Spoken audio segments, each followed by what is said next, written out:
Assalamualaikum warahmatullahi wabarakatuh. Yang terhormat Pak Vicky selaku dosen pengampu mata kuliah Sistem Akuntansi di kelas D. Di sini kami dari kelompok 3 akan mempresentasikan bab 15 yaitu Sistem Akuntansi Persediaan. Kemudian di slide selanjutnya ini ada nama anggota dan NPM-nya. Dimulai dari saya Nadia Farita Zahra dengan NPM akhir 385. Perkenalkan, saya Kumala Puspitasari dengan NPM terakhir 051. Perkenalkan, nama saya Muhammad Hafinizar dengan NPM akhir 251. Sebelumnya perkenalkan, nama saya Nabila Dea Kusmawati dengan NPM akhir 379. Perkenalkan, nama saya Nadine Zafira Putri dengan NPM 365. Saya Amara Iza dengan NPM akhir 384. Dalam perusahaan manufaktur, persediaan itu terdiri dari beberapa jenis. Yang pertama ada persediaan produk jadi, yang dimana barang yang sudah selesai diproduksi dan siap untuk dijual. Nah, yang kedua ada persediaan produk dalam proses, yang dimana barang yang sedang dalam tahap diproduksi. Yang ketiga ada persediaan bahan baku, bahan utama yang akan diolah menjadi produk. Lalu selanjutnya ada persediaan bahan penolong, yang itu yang berarti bahan tambahan yang mendukung proses produksi. Selanjutnya ada perlengkapan pabrik, yaitu barang pendukung seperti alat dan bahan habis pakai. Selanjutnya ada persediaan suku cadang, yang dimana komponen untuk perbaikan mesin dan peralatan. Nah, sedangkan dalam perusahaan dagang, persediaan hanya terdiri dari satu jenis, yaitu persediaan barang dagang, yang berarti barang yang dibeli untuk dijual kembali tanpa melalui proses produksi. Nah, perbedaan ini mencerminkan karakteristik bisnis masing-masing, di mana manufaktur memproduksi barang, sedangkan dagang fokus pada distribusi dan penjualan barang jadi. Nah, pengelolaan persediaan yang tepat sangat penting untuk menjaga kelancaran operasi dan efisiensi biaya perusahaan. Nah, selanjutnya di sini ada tipe persediaan dan transaksi yang mempengaruhi. Nah, yang pertama ada persediaan produk jadi. Nah, persediaan ini adalah barang yang sudah selesai diproduksi dan siap dijual. Transaksi yang mempengaruhi persediaan produk itu meliputi produk selesai diproduksi masuk ke persediaan, lalu ada penjualan produk jadi mengurangi persediaan, retur penjualan menambah persediaan kembali, perhitungan fisik persediaan untuk memastikan jumlah aktual. Yang kedua ada persediaan produk dalam proses, yang dimana ini adalah barang yang sedang dalam tahap produksi dan belum selesai. Nah, transaksi yang mempengaruhi itu meliputi produk yang selesai diproduksi keluar dari persediaan dalam proses. Yang kedua ada adjustment atau penyesuaian stok akibat perbedaan fisik dan catatan. Yang ketiga ada perhitungan fisik persediaan untuk kontrol akurasi. Yang ketiga, persediaan bahan baku. Bahan baku adalah material utama yang digunakan dalam proses produksi. Nah, transaksi yang mempengaruhi itu ada pembelian bahan baku menambah persediaan. Yang kedua ada retur pembelian mengurangi persediaan, pemakaian bahan baku dari gudang untuk produksi mengurangi persediaan, pengembalian bahan baku ke gudang menambah persediaan, dan juga perhitungan fisik persediaan untuk memastikan kesesuaian stok.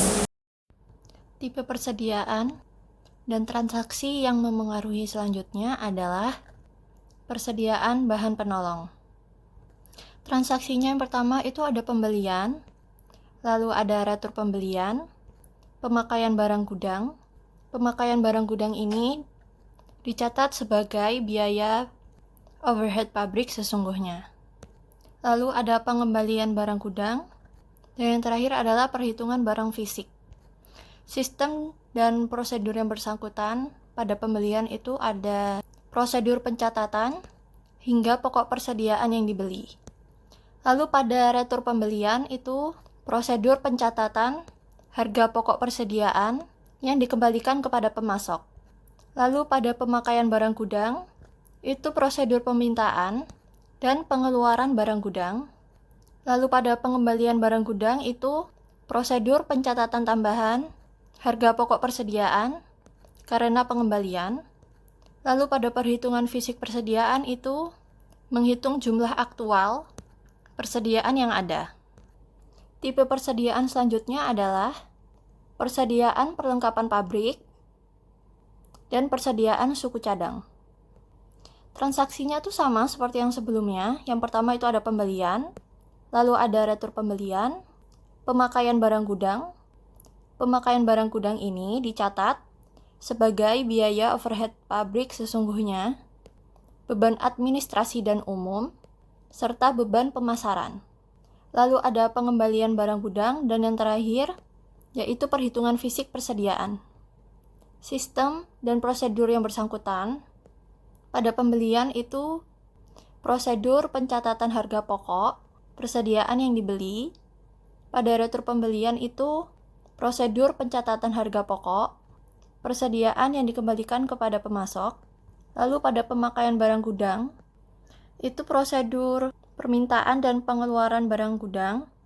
Lalu pada pengembalian barang gudang itu prosedur pencatatan tambahan harga pokok persediaan karena adanya pengembalian barang. Dan yang terakhir, perhitungan fisik persediaan, menghitung jumlah aktual persediaan yang ada. Selanjutnya adalah metode pencatatan persediaan. Metodenya itu ada dua. Yang pertama itu metode mutasi persediaan atau perpetual inventory method, dan yang kedua adalah metode persediaan fisik atau physical inventory method. Dalam metode mutasi persediaan, setiap mutasi persediaan dicatat dalam kartu persediaan, sedangkan dalam metode persediaan fisik hanya tambahan persediaan dari pembelian saja yang dicatat. Sedangkan mutasi berkurangnya persediaan karena pemakaian tidak dicatat dalam kartu persediaan. Untuk mengetahui berapa harga pokok persediaan yang dipakai atau dijual, harus dilakukan perhitungan fisik sisa persediaan yang masih ada di gudang pada akhir periode akuntansi. Harga pokok persediaan awal periode ditambah dengan harga pokok persediaan yang dibeli selama periode dikurangi dengan harga pokok persediaan pada akhir periode, merupakan harga pokok persediaan yang dipakai selama periode akuntansi yang bersangkutan. Metode persediaan fisik cocok digunakan dalam penentuan biaya bahan baku dalam perusahaan yang harga pokok produknya dikumpulkan dengan metode harga pokok proses.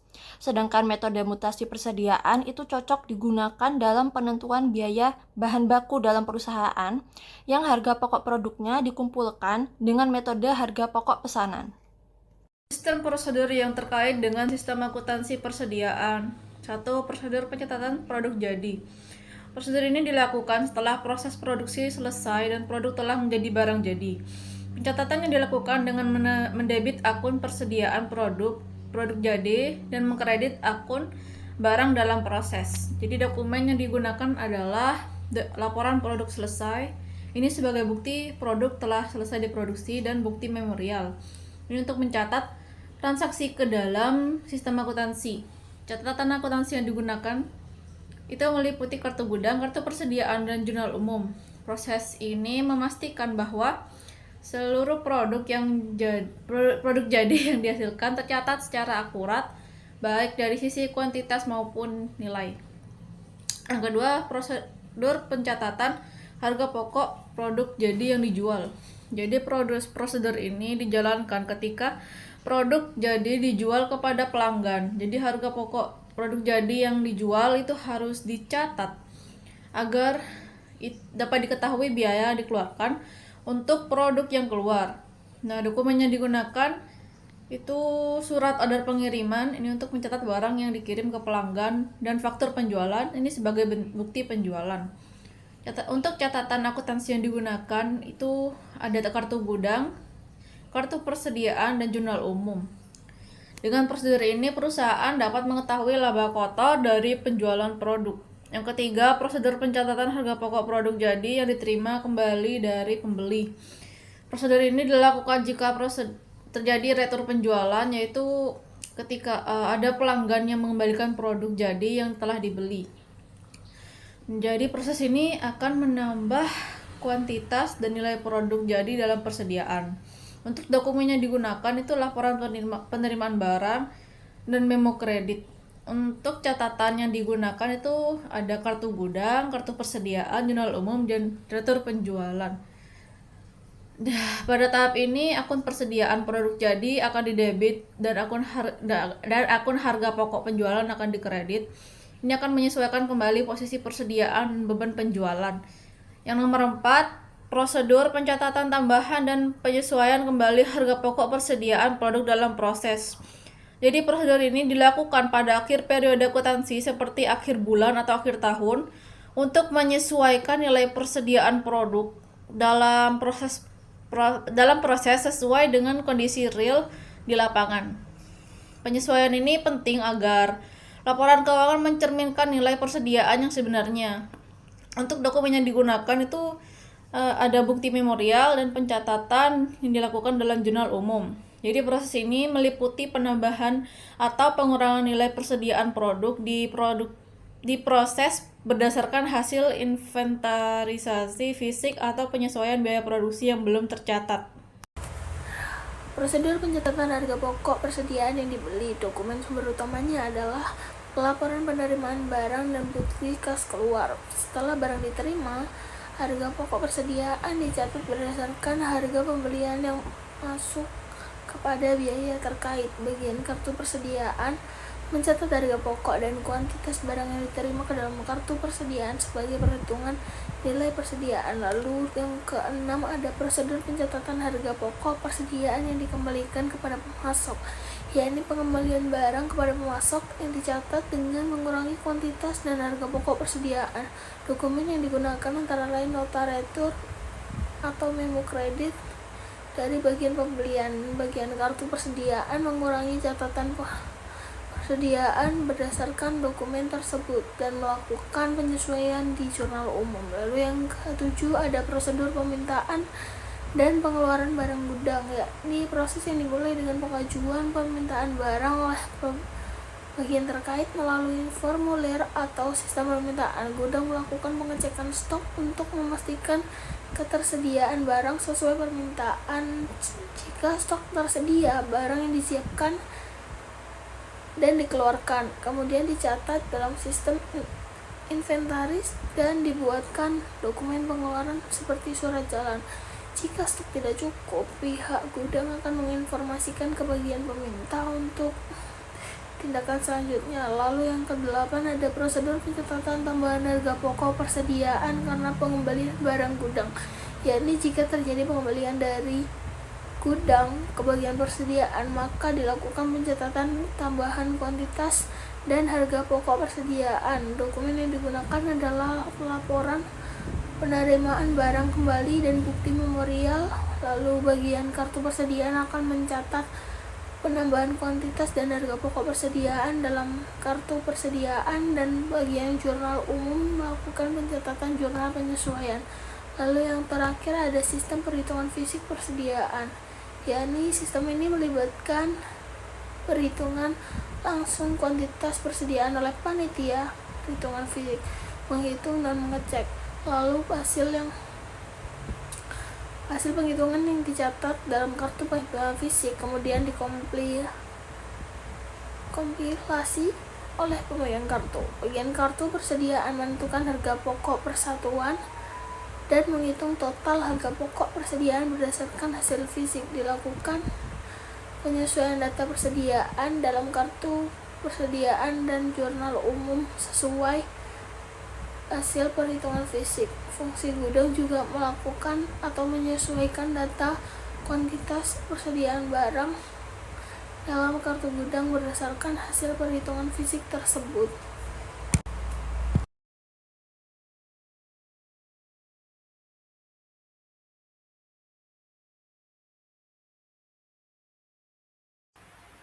Baik, yang selanjutnya ini ada prosedur pencatatan produk dibagi menjadi beberapa bagian.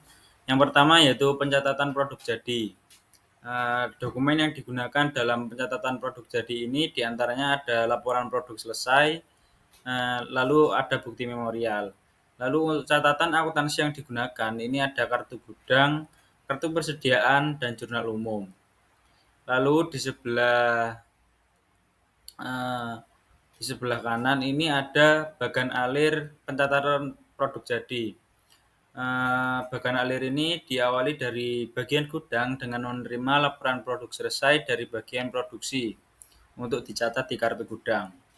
Selain itu, bagian kartu persediaan juga menerima laporan produk selesai dari bagian produksi untuk dijumlahkan total beban pokok produk dan dicatat di kartu beban pokok produk.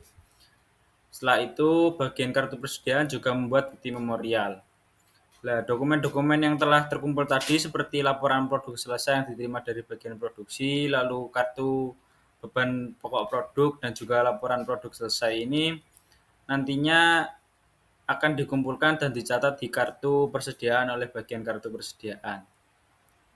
Lalu pada bagian jurnal, dokumen-dokumen yang dicatat di kartu persediaan itu nantinya akan digunakan untuk mencatat beban pokok produk jadi di jurnal umum dan prosesnya selesai.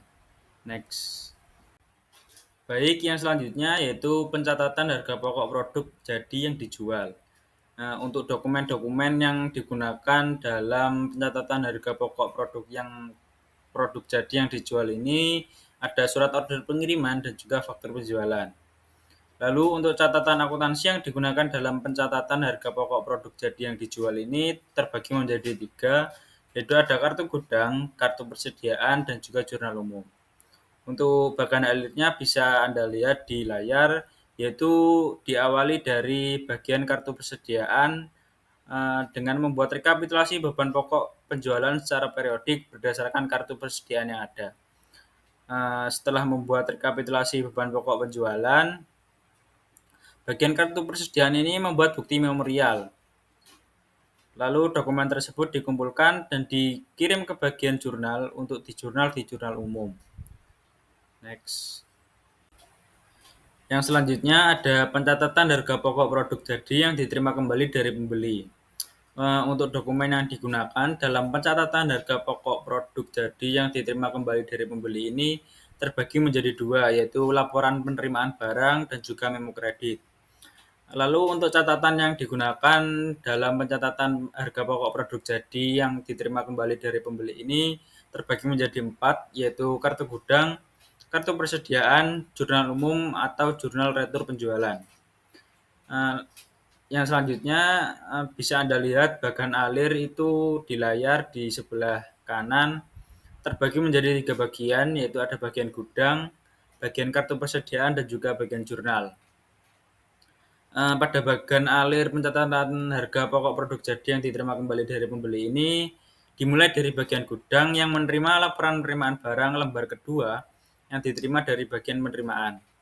Laporan penerimaan barang ini akan digunakan bagian gudang untuk mencatatnya di kartu gudang. Lalu bagian kartu persediaan ini juga menerima laporan penerimaan barang lembar ke-1 dan juga memo kredit lembar kedua dari bagian penerimaan via bagian piutang.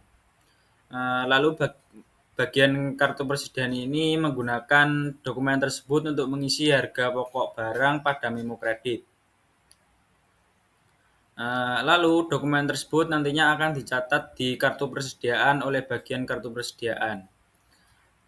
Dokumen tersebut, dokumen memo kredit lembar kedua dan laporan penerimaan barang lembar ke-1 ini nantinya akan diserahkan ke bagian jurnal untuk di jurnal retur penjualan dan prosesnya selesai. Next. Yang selanjutnya ini ada pencatatan harga pokok persediaan produk dalam proses. Untuk dokumen yang digunakan dalam pencatatan harga pokok persediaan produk dalam proses ini ada 2, yaitu bukti memorial dan juga laporan produk dalam proses. Lalu di sebelah kanan itu ada bagian alir pencatatan harga pokok persediaan produk dalam proses yang terdapat menjadi 3 bagian, yaitu bagian produksi, bagian kartu persediaan, dan bagian jurnal. Bagian alir ini diawali dari bagian produksi yang membuat laporan produk dalam proses sebanyak 3 lembar atau 3 rangkap. Nantinya laporan produk dalam proses ini akan dikirim ke 3 pihak, yaitu ke bagian perencanaan, lalu ke bagian pengawasan produk, dan ke bagian order penjualan. Untuk laporan produk dalam proses nantinya akan digunakan oleh bagian kartu persediaan untuk menghitung harga pokok produk dalam proses dan dicatat di kartu harga pokok produk. Lalu dokumen laporan produk dalam proses dan juga kartu harga pokok produk ini digunakan untuk membuat bukti memorial untuk mencatat harga pokok produk dalam proses dan digunakan untuk penyesuaian kembali. Lalu dokumen bukti memorial dari penyesuaian dan juga pencatatan harga pokok produk dalam proses ini nantinya akan dicatat di jurnal umum dan prosesnya selesai. Next. Kemudian ada prosedur pencatatan harga pokok persediaan yang dibeli. Nah, prosedur ini merupakan salah satu prosedur yang membentuk sistem pembelian. Dokumen sumber yang digunakan adalah laporan penerimaan barang dan laporan bukti kas keluar. Nah, laporan penerimaan barang digunakan oleh bagian gudang sebagai dasar pencatatan tambahan kuantitas barang dari pembelian ke dalam kartu gudang.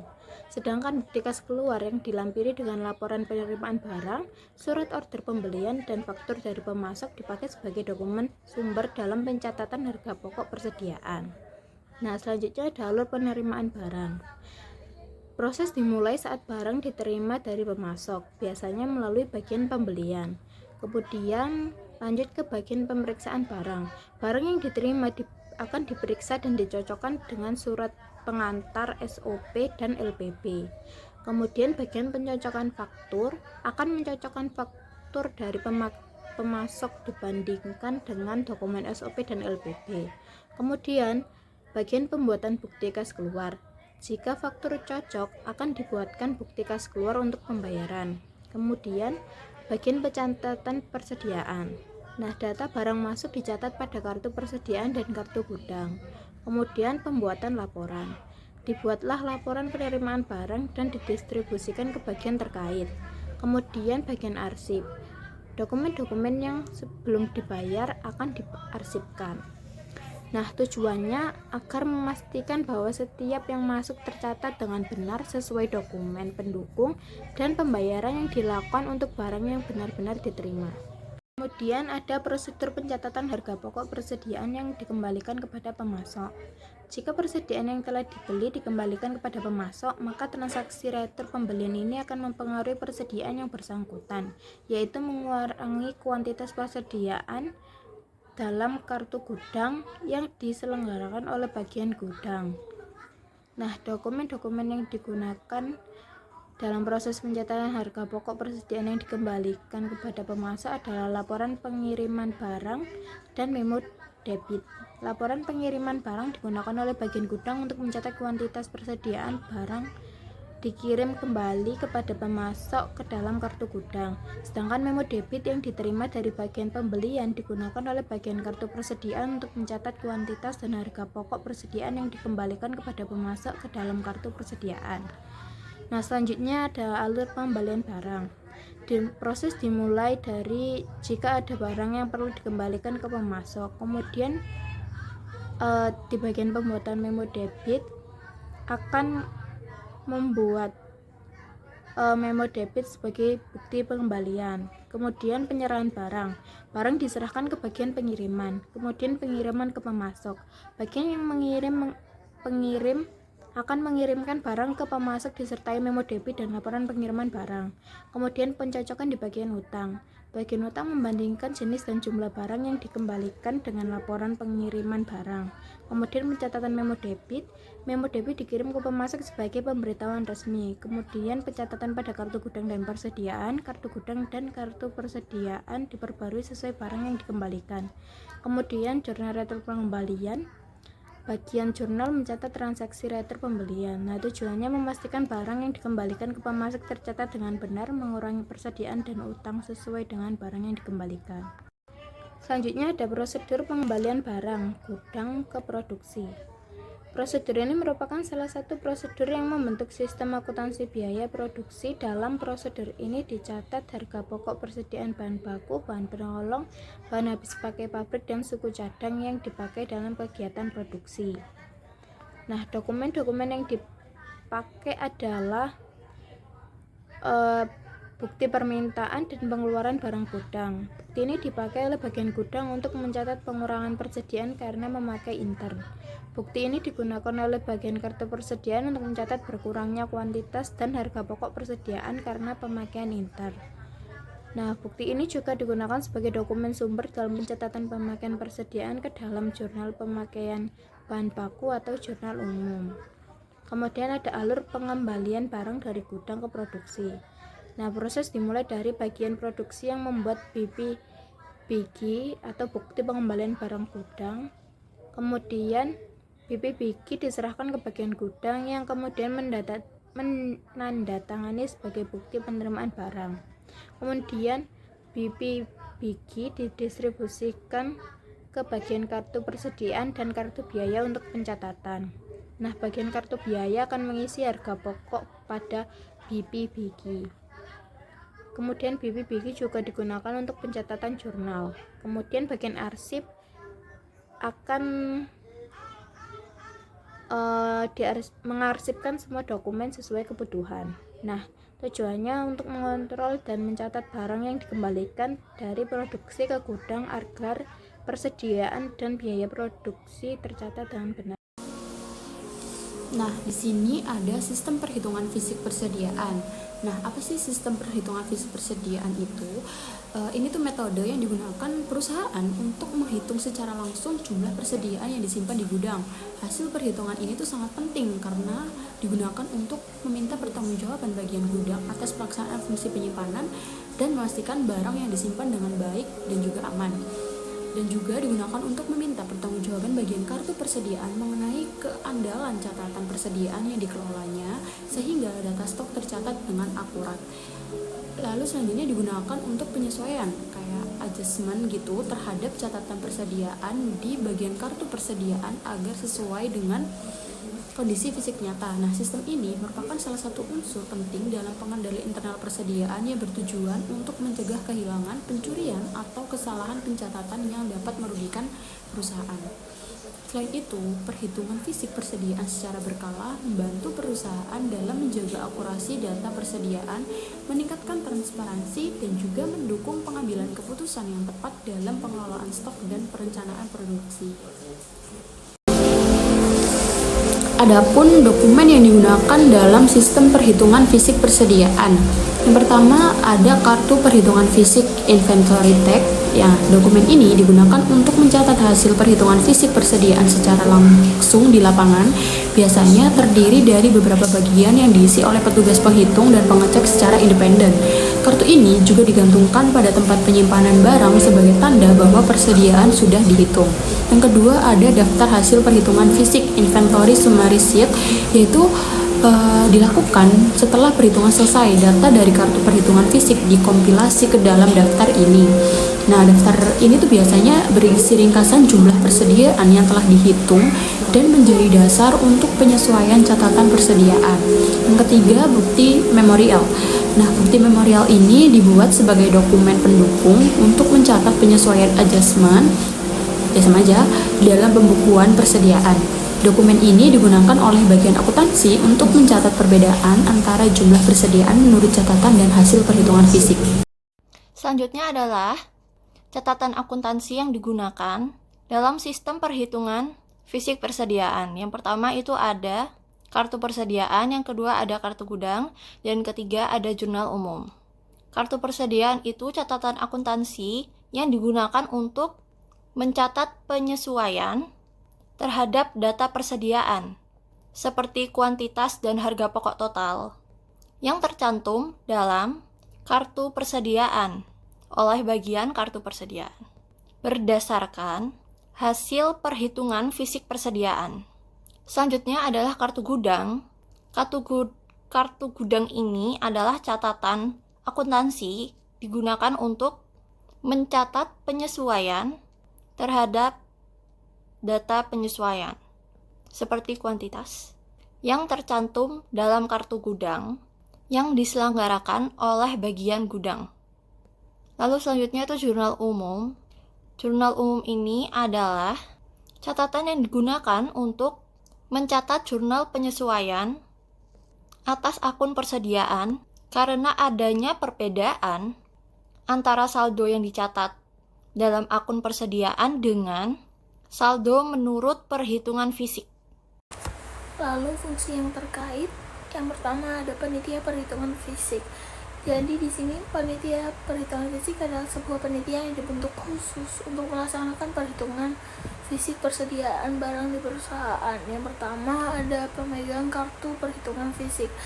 Pemegang kartu perhitungan fisik ini bertugas untuk menyimpan dan membagikan kartu perhitungan fisik kepada penghitung dan membandingkan hasil perhitungan antara penghitung dan pengecek serta mencatat hasil akhir perhitungan fisik. Lalu ada penghitung, yakni melakukan perhitungan pertama terhadap persediaan barang dan mencatat hasilnya pada kartu perhitungan fisik, sedangkan pengecek melakukan perhitungan kedua secara independen untuk memeriksa dan memastikan keakuratan hasil perhitungan pertama, kemudian mencatat hasilnya pada kartu perhitungan fisik. Fungsi yang terkait di sistem akuntansi persediaan. Yang pertama itu pemegang kartu perhitungan fisik. Jadi ini bertugas untuk membawa dan menjaga kartu perhitungan selama proses perhitungan fisik persediaan berlangsung. Kartu ini berisi data yang diperlukan untuk mencatat hasil perhitungan barang secara langsung di lokasi penyimpanan. Nah, pemegang kartu ini memastikan kalau setiap pergerakan barang tercatat dengan benar dan nggak ada yang terlewatkan atau double. Jadi peran ini tuh penting untuk menjaga integritas data selama proses perhitungan. Yang kedua itu penghitung. Jadi penghitung itu merupakan petugas yang secara langsung melakukan perhitungan fisik terhadap barang-barang persediaan di gudang atau lokasi penyimpanan. Tugasnya itu menghitung jumlah barang secara aktual dan pokoknya memastikan tidak ada barang terlewat serta mencatat hasil perhitungan pada kartu perhitungan fisik yang telah disediakan. Nah, jadi dan juga penghitung harus teliti dan cermat agar hasil perhitungan sesuai dengan kondisi real di lapangan. Yang ketiga, pengecek. Jadi pengecek ini bertugas untuk memeriksa kembali hasil perhitungan yang telah dilakukan oleh penghitung. Nah, dia tuh memastikan kalau angka yang dicatat sudah benar, tidak ada kesalahan pencatatan, dan tidak ada barang yang terlewat. Nah, pengecek juga berfungsi sebagai pengendali internal untuk memastikan keakuratan dan keandalan hasil perhitungan fisik persediaan. Jika ditemukan ketidaksesuaian, pengecek dapat meminta dilakukan perhitungan ulang kepada item-item tertentu. Yang selanjutnya yaitu ada jaringan prosedur yang membentuk sistem. Nah, jaringan prosedur yang membentuk sistem ini dapat dibagi menjadi 4, yaitu prosedur perhitungan fisik, prosedur kompilasi, prosedur penentuan harga pokok persediaan, dan juga prosedur penyesuaian. Yang pertama itu ada prosedur perhitungan fisik. Dalam prosedur ini, setiap jenis persediaan yang ada di gudang ini akan dihitung oleh penghitung dan pengecek secara independen, yang hasilnya akan dicatat dalam kartu perhitungan fisik. Lalu yang kedua ada prosedur kompilasi, di mana pemegang kartu perhitungan fisik ini akan melakukan membandingkan data yang dicatat dalam bagian ketiga dan bagian kedua kartu perhitungan fisik serta melakukan pencatatan data yang tercantum dalam bagian kedua kartu perhitungan fisik ke dalam daftar perhitungan fisik. Lalu yang ketiga ada prosedur penentuan HPP, di mana prosedur ini dilakukan oleh bagian kartu persediaan dengan mengisi harga pokok per satuan tiap jenis persediaan yang tercantum dalam daftar perhitungan fisik berdasarkan informasi kartu persediaan yang bersangkutan. Lalu dikalikan dengan harga pokok persatuan tersebut dengan kuantitas hasil perhitungan fisik untuk mendapatkan total harga pokok persediaan yang dihitung. Lalu ada prosedur penyesuaian, di mana bagian ini juga dilakukan oleh bagian kartu persediaan dengan melakukan penyesuaian terhadap data persediaan yang tercantum dalam kartu persediaan berdasarkan data hasil perhitungan fisik persediaan yang tercantum dalam daftar hasil perhitungan fisik persediaan. Dalam prosedur ini pula, bagian gudang ini melakukan penyesuaian terhadap data persediaan yang tercatat dalam kartu gudang. Next. Yang selanjutnya yaitu unsur pengendalian internal. Dalam unsur pengendalian internal ini dapat dikelompokkan menjadi 3, yaitu ada organisasi, sistem otorisasi dan prosedur pencatatan, dan juga praktik yang sehat. Yang pertama ada organisasi, ini dapat dibagi menjadi 2, yaitu yang pertama perhitungan fisik persediaan harus dilakukan oleh suatu panitia yang terdiri dari fungsi pemegang kartu perhitungan fisik dan fungsi penghitung dan juga fungsi pengecekan. Tujuan dari adanya 3 fungsi ini yaitu untuk menjamin ketelitian dan keandalan data yang dihasilkan dari kegiatan perhitungan fisik persediaan. Lalu yang kedua ada panitia yang dibentuk harus terdiri dari karyawan selain karyawan fungsi, gudang, dan fungsi akuntansi persediaan dan biaya. Karena di kedua bagian inilah yang justru dievaluasi tanggung jawabnya atas persediaan. Di fungsi tersebut juga sering terjadi kong kali kong atau sering terjadi kerjasama sehingga mengakibatkan manipulasi data. Tujuan dari perhitungan ini adalah untuk perhitungan fisik persediaan adalah untuk meminta pertanggungjawaban mengenai barang yang disimpan oleh fungsi gudang dan pertanggungjawaban mengenai ketelitian dan keandalan data persediaan yang dicatat pada kartu persediaan di fungsi akuntansi persediaan. Lalu yang kedua ada sistem otorisasi dan prosedur pencatatan. Pada sistem otorisasi dan prosedur pencatatan ini dapat dibagi menjadi 4, yaitu yang pertama, daftar perhitungan fisik persediaan ini ditandatangani oleh Ketua Panitia Perhitungan Fisik Persediaan. Lalu yang kedua, pencatatan hasil perhitungan fisik persediaan didasarkan atas kartu perhitungan fisik yang telah diteliti kebenarannya oleh pemegang kartu perhitungan fisik. Lalu yang ketiga ada harga satuan yang dicantumkan dalam daftar hasil penghitungan fisik berasal dari kartu persediaan yang bersangkutan.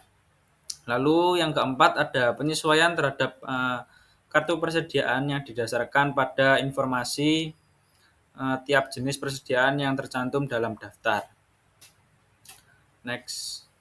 Mari. Berikutnya ada praktik yang sehat dalam bentuk perhitungan fisik persediaan. Yang pertama ada kartu penghitungan bernomor dan dipertanggungjawabkan.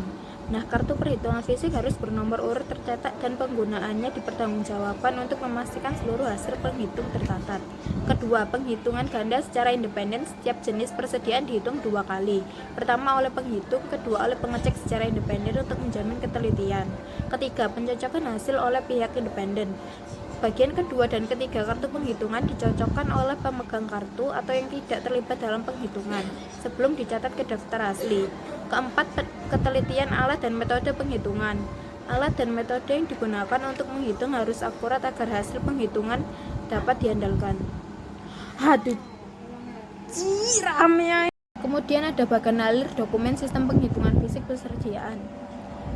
Nah, dimulai dari membagikan KPV kepada petugas penghitung. KPV atau kartu penghitung fisik dibagikan ke petugas penghitung bagian 1 dan bagian 2. Kemudian, penghitung melakukan penghitungan fisik persediaan. Penghitung menggunakan KPV bagian 1 dan 2 untuk membuat catatan hasil penghitungan.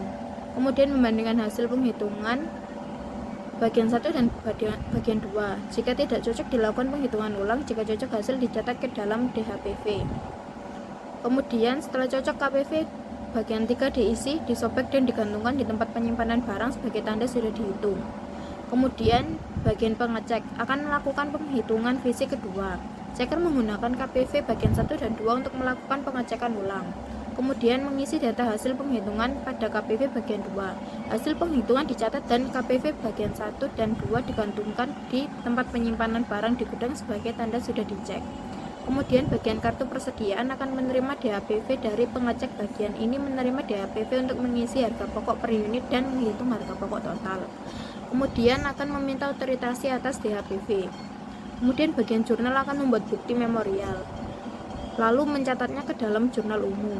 Kemudian bagian gudang akan menerima DHPV untuk melakukan prosedur penyesuaian pada kartu gudang. Kemudian prosedur penyesuaian melakukan penyesuaian jika ada selisih antara catatan dan hasil fisik. Dilakukan penyesuaian pada kartu persediaan dan kartu gudang.